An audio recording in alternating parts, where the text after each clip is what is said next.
ವಿದ್ಯಾರ್ಥಿಗಳೇ ಸರಿಯಾಗಿ ಅರ್ಥ ಮಾಡ್ಕೊಂಡು ಗಣಿತ ಮಾಡಿರಿ. ಸಮಯದ ಲೆಕ್ಕದ ಇದು ನೀವು ಮಾಡಿರಿ. ನಾ ಬಂದು ತಿಳಿಸ್ತನು. ಲಕ್ಷ ಕೊಟ್ಟು ನೋಡಿ. ಅಪರಾಹ್ನ 5:15 ಈ ಜಾಗದಿಂದ ಹೊರಟ ರೈಲು ಮಾರನೇ ದಿನ ಪೂರ್ವಾಹ್ನ 10:40 ಬಿ ಜಾಗವನ್ನು ತಲುಪುತ್ತದೆ. ಹಾಗಾದರೆ ರೈಲು ಪ್ರಯಾಣಕ್ಕೆ ತೆಗೆದುಕೊಂಡ ಒಟ್ಟು ಕಾಲವು ಎಷ್ಟು? ಒಂದು ಟ್ರಿಕ್ಸ್ ಹೇಳ್ತೇನೆ ನಾನು ನಿಮ್ಗೆ. ಇಷ್ಟು ಈಸಿ ಅದಲ್ಲ. ಅಪರಾಹ್ನ ಅಂದ್ರೆ ಸಂಜಿನ್ಯಾಗ 5:15 ಅಪರಾಹ್ನ ಅಂದ್ರೆ ಸಂಜಿನ್ಯಾಗ 5:15 ಬಿಟ್ಟದಂತಂದ್ರೆ ಅದು ತಲುಪಿದ ಸಮಯ ಮಾರನೇ ದಿನ ಅಂದ್ರೆ ಮುಂಜಾನೆ 10:40 ಪೂರ್ವಾಹ್ನ ಹೋಗಿ ತಲುಪ್ಯದ. ನೀವೇನು ಮಾಡ್ಬೇಕಪ್ಪ ಅಂದ್ರೆ ಸಂಜಿನ್ಯಾಗ 5:15 ಹೊಂಟದಂದ್ರೆ ರಾತ್ರಿ 12ವರೆಗಿನ ಪ್ರಯಾಣದ ಅವಧಿ ತಕ್ಕೋಬೇಕು. 12 ಮೈನಸ್ ಹೊರಟ ಸಮಯ ಅಂದ್ರೆ ಕಳೆದರಿ ಅಂದ್ರೆ ಏನು ಬರ್ತದೆ? ರೈಲು ರಾತ್ರಿ 12ರವರೆಗೆ ಪ್ರಯಾಣಿಸಿದ ಅವಧಿ ಬರ್ತದೆ. ರಾತ್ರಿ 12 ಗಂಟೆಯವರೆಗೆ ಪ್ರಯಾಣಿಸಿದ ಅವಧಿ ಪ್ಲಸ್ ತಲುಪಿದ ಸಮಯ ಕೂಡಿಸಿದ್ರೆ ಆ ರೈಲು ಪ್ರಯಾಣ ಮಾಡಿದ ಒಟ್ಟು ಸಮಯ ಬರ್ತದೆ. ಇಷ್ಟನ್ನ ತಿಳಿಸಿ ಹೇಳಿದಿಂದ ನೀವು ಎಷ್ಟು ಹುಡುಗರು ಮಾಡ್ತೀರಿ ಮಾಡ್ರಿ. ನೋಡ್ರಿ, ನಾ ಹಿಂದೆ ತಿಳಿಸಿ ಹೇಳ್ತಾನೆ, ನೀವು ಲಕ್ಷ ಕೊಟ್ಟು ಮಾಡ್ರಿ. ನಾನು ನಿಮ್ಗೆ ಹೇಳಿದಂದ್ರೆ ಈಗ ನೀವು ತಿಳ್ಕೊಂಡು ಮಾಡ್ರಿ. ಓಕೆ, ಮಾಡೋದಾತಂದ್ರೆ ವಿಡಿಯೋ ಆನ್ ಮಾಡಿ ಲಕ್ಷ ಕೊಟ್ಟು ನೋಡ್ರಿ. ಎಲ್ಲರೂ ಬೋರ್ಡ್ ಕಡೆ ನೋಡ್ರಿ. ಕಲಿಬೇಕನ್ನೋ ಭಾವನಾದಿಂದ ನೋಡ್ರಿ. ಈ ಸಮಯ ಲೆಕ್ಕಗಳು ನಿಮಗೆ ಮುಂದೆ ಭಾಳ ಹೆಲ್ಪ್ ಆಗ್ತಾವೆ. 8th 9th 10th ಆಮೇಲೆ ನಿಮಗೆ CBSE ಮ್ಯಾಥ್ಸ್ದೊಳಗೆಲ್ಲ ಸಮಯದ ಲೆಕ್ಕಗಳವ. ಈಗ ನವೋದಯದಾಗ ಬಿಟ್ಟಾರಂತ ಭಾಳ ಖುಷಿ ಆಗಬೇಡ್ರಿ. ನೀವು ನವೋದಯ ಮುಗಿದು ಕೂಡಲೇ ಈ ಅಭ್ಯಾಸನ ಕಲ್ತು ಹೋಗ್ರಿ. ಯಾಕಂದ್ರೆ ನಾಳೆ ನಿಮ್ಗೆ ನವೋದಯದೊಳಗೆ ನಿಮಗೆ ಶಿಸ್ತದ ಎಲ್ಲ ಇವು CBSE ಒಳಗೆ ಇವೆಲ್ಲ ಗಣಿತಗಳು ಬರ್ತಾವೆ. ಈಗ ಅಡ್ವಾನ್ಸ್ ಸುಟಿ ಒಳಗೆ ಕಲ್ತವ್ರಿ. ಅಪರಾಹ್ನ 5:15 ಹೊಂಟದಂದ ರಾತ್ರಿ 12ರವರೆಗಿನ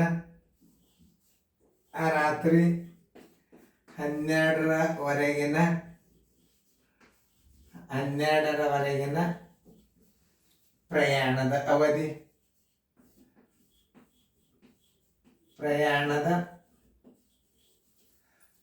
ಅಂದ್ರೆ ಒಂದೇ, ಸಮಯ ಅಂದ್ರೆ ಒಂದೇ, ಅವಧಿ ತಕ್ಕೋಬೇಕು.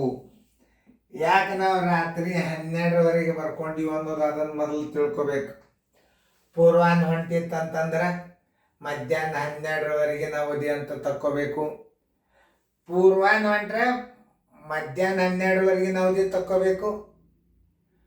ಆಮೇಲೆ ಮತ್ತೆ ರಾತ್ರಿ ದಾಟಿ ಹೋಗಿತ್ತಂದ್ರೆ ಮತ್ತೆ ರಾತ್ರಿ 12ರವರೆಗಿನ ಅವಧಿ ತಕ್ಕೋಬೇಕು. ಆಮೇಲೆ ತಲುಪಿದ ಸಮಯನೂ ತಕ್ಕೋಬೇಕು. ಗಣಿತಗಳು 3 ಹಂತದಾಗ ಬರ್ತಾವೆ. ಹೆಂಗೆ ಬರ್ತಾವ ಅಂದ್ರೆ ಹೊರಟ ಸಮಯ ಪೂರ್ವಾಹ್ನಿತ್ತಂದ್ರೆ ಮಧ್ಯಾಹ್ನ 12ರವರೆಗಿನ ಸಮಯ ತಕ್ಕೋಬೇಕು. ಮತ್ತು ರಾತ್ರಿ 12ರವರೆಗಿನ ಸಮಯ ತಕ್ಕೋಬೇಕು. ಆಮೇಲೆ ತಲುಪಿದ ಸಮಯ ಕೂಡಿಸ್ಬೇಕು.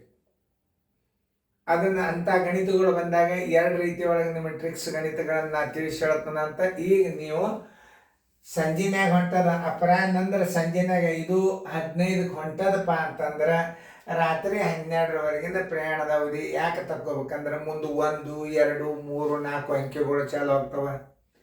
ಗಡಿಯಾರದಲ್ಲಿ 2 ಭಾಗಗಳು ಇರುವುದರಿಂದ ರಾತ್ರಿ 12ರವರೆಗಿನ ಪ್ರಯಾಣದ ಅವಧಿ, ಮಧ್ಯಾಹ್ನ 12ರವರೆಗಿನ ಅವಧಿಯನ್ನು ತಕ್ಕೊಂಡ್ರೆ ಮಾತ್ರ ನಿಮಗೆ ಸಮಯದ ಲೆಕ್ಕಗಳು ಈಸಿಯಾಗಿ ನಿಮಗೆ ಸಮಯವನ್ನು ಕಂಡುಹಿಡಿಲಿಕ್ಕೆ ಬರ್ತದೆ. ಈಗ ನಾನು ರಾತ್ರಿ 12ರವರೆಗಿನ ಪ್ರಯಾಣದ ಅವಧಿ ಯಾಕೆ ಬರ್ದು ಅಂದ್ರೆ ಇದು ಅಪರಾಹ್ನ 5:15 ಹೋಗ್ಯದಂದ್ರೆ ನೀವು 2 ರೀತಿ ಒಳಗೆ ನೀವು ಗಣಿತಗಳನ್ನು ಮಾಡಿರಿ. 12ರೊಳಗೆ ಇದನ್ನೇನು ಮಾಡಬೇಕು? 5:15 ಕಳಿಬಹುದು. ಇದನ್ನೊಂದು ರೀತಿ ತಿಳಿಸ್ತಾನೆ, ಇನ್ನೊಂದು ರೀತಿ ತಿಳಿಸ್ತಾನೆ ನಿಮಗೆ. ಮೇಲೆ 0 ಅದ, 10ರಾಗ 5 ಆದ್ರೆ 5, ಕೆಲ ಬಂತು 1, 10ರಾಗ 2 ಆದ್ರೆ 8. ಹಿಂಗೆ ನೀವು ರೂಪಾಯಿ ಪೈಸೆ ಕಳ್ದಂಗೆ ಕಳಿಬಾರ್ದು. ನೀವು ಏನು ತಪ್ಪು ಮಾಡ್ತೀರಿ ಅನ್ನೋದು ಅದನ್ನು ಮೊದಲು ಹೇಳ್ತಾನೆ. ಈಗ 1 ಗಂಟೆಯನ್ನು ಕೈಗಡ ತಗೋಬೇಕು. ಇಲ್ಲಿ 60 ನಿಮಿಷ ಮಾಡ್ಕೋರಿ.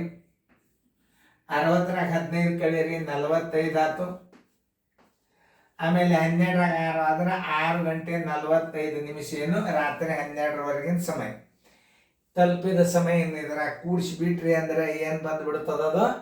ಪ್ರಯಾಣದ ಒಟ್ಟು ಅವಧಿ ಬರ್ತದೆ. ಇದನ್ನು ಇನ್ನೊಂದು ರೀತಿ ಒಳಗೆ ಹೆಂಗೆ ಮಾಡ್ಬೇಕು ಅನ್ನೋದು ತೋರಿಸ್ತದೆ. ಇಲ್ಲಿ 12ಅನ್ನು 11:60 ಮಾಡ್ಕೋರಿ. ಅದ್ರಾಗ 5 ಗಂಟೆ 15 ನಿಮಿಷ ಕಳೀರಿ, ಎರಡು ಒಂದೇ. ಇದು 12 ಅಂದ್ರು ಒಂದೇ, 11 60 ಅಂದ್ರು ಒಂದೇ. 60ರಾಗ 15 ಆದ್ರೆ 45, 11ರಾಗ 5 ಆದ್ರೆ 6. ನೋಡಿ, ಇದು ಒಂದು ರೀತಿನೂ ಮಾಡ್ಬೋದು.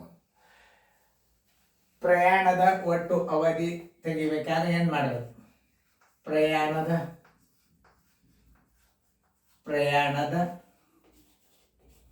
ಒಟ್ಟು ಅವಧಿ ಬರೋಬರಿ ಒಟ್ಟು ಅವಧಿ ಅಂದ್ರೆ ಸಮಯ. ಪ್ರಯಾಣದ ಅವಧಿ ಅಂದ್ರೆ ಒಂದೇ, ಒಟ್ಟು ತೆಗೆದುಕೊಂಡ ಸಮಯ, ಒಟ್ಟು ಕಾಲ. ಅವಧಿಗೆ ಇನ್ನೊಂದು ಹೆಸರು ಇದು ಕಾಲ. ರಾತ್ರಿ 12ರವರೆಗಿನ ಪ್ರಯಾಣದ ಅವಧಿ, ರಾತ್ರಿ 12ರವರೆಗಿನ ಪ್ರಯಾಣದ ಅವಧಿ.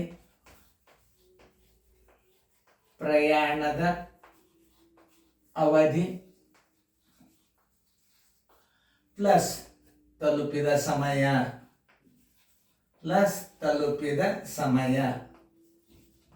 ನೋಡಿ, ಬಂತ ನಿಮ್ಗೆ ಉತ್ತರ ಬಂದೇ ಬಿಡ್ತೀವಿ. ನೋಡಿ, ರಾತ್ರಿ 12ರವರೆಗಿನ ಪ್ರಯಾಣದ ಅವಧಿ ಎಷ್ಟದ?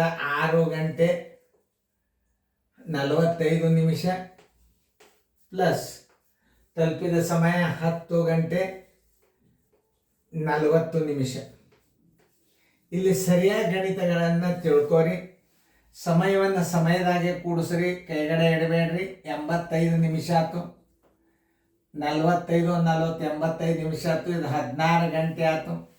ಇದು 60 ನಿಮಿಷಕ್ಕಿಂತಲೂ ಹೆಚ್ಚಿಗೆ ಇತ್ತಂದ್ರೆ ಇಲ್ಲಿ 60 ನಿಮಿಷ ಕಳೆದರೆ ಅಂದ್ರೆ 1 ಗಂಟೆ ಇದ್ರಾಗ ಕೂಡಿಸ್ಕೋರಿ. ಮೈನಸ್ 60 ನಿಮಿಷ ಕಳೀರಿ. ಎಷ್ಟು ಬಂತು? 60 ನಿಮಿಷ ಕಳೆದಾಗ 5, 8ರಾಗ 6 ಆದ್ರೆ 2.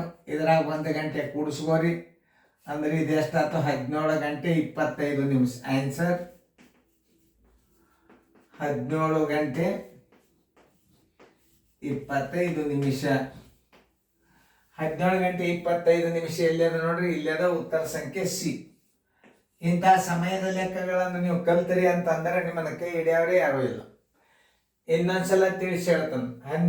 ರಾತ್ರಿ 12ರವರೆಗಿನ ಪ್ರಯಾಣದ ಅವಧಿ ಯಾಕೆ ತಕ್ಕೋಬೇಕಂದ್ರೆ ಹೊಂಟದ್ದು ಅಪರಾಹ್ನ ಸಂಜಿನಾಗ 5:15 ಅಂತ ತಿಳ್ಕೊಬೇಕು. ಸಂಜಿನಾಗ 5:15 ಹೊಂಟಿತ್ತಂದ್ರೆ ರಾತ್ರಿ 12ರವರೆಗಿನ ಪ್ರಯಾಣದ ಅವಧಿಗೆ ಇನ್ನೊಂದು ಹೆಸರು ಕಾಲ. ರಾತ್ರಿ 12ರವರೆಗೆ ಪ್ರಯಾಣದ ಅವಧಿ ತಗೋಬೇಕು. 12ರೊಳಗೆ 5:15 ಕಳೆದ್ರೆ 6:45, 11:60ರಾಗ 5:15 ಕಳೆದ್ರೆ 6:45. ಪ್ರಯಾಣದ ಒಟ್ಟು ಅವಧಿ ಬರೋಬರಿ ರಾತ್ರಿ 12ರವರೆಗಿನ ಪ್ರಯಾಣದ ಅವಧಿ ಪ್ಲಸ್ ತಲುಪಿದ ಸಮಯ. 6 ಗಂಟೆ 45 ಪ್ಲಸ್ 10 ಗಂಟೆ 40 ನಿಮಿಷ, 16 ಗಂಟೆ 85 ನಿಮಿಷ. 60 ನಿಮಿಷಕ್ಕಿಂತಲೂ ಹೆಚ್ಚಿಗಿತ್ತು ಅಂತಂದ್ರೆ ಕಳೆದು ಬಿಡ್ಬೇಕು. 60 ನಿಮಿಷ ಕಳೆದರೆ ಅಂದ್ರೆ 1 ಗಂಟೆ ಆಯ್ತು. ಇಲ್ಲಿ 25 ನಿಮಿಷ ಬಂತು, ಇಲ್ಲಿ 1 ಗಂಟೆ ಕೂಡಿಸ್ಕೊಂಡ್ರೆ 17 ಆಯ್ತು. 17 ಗಂಟೆ 25 ನಿಮಿಷ ಉತ್ತರ ಹಾಕಿರಿ.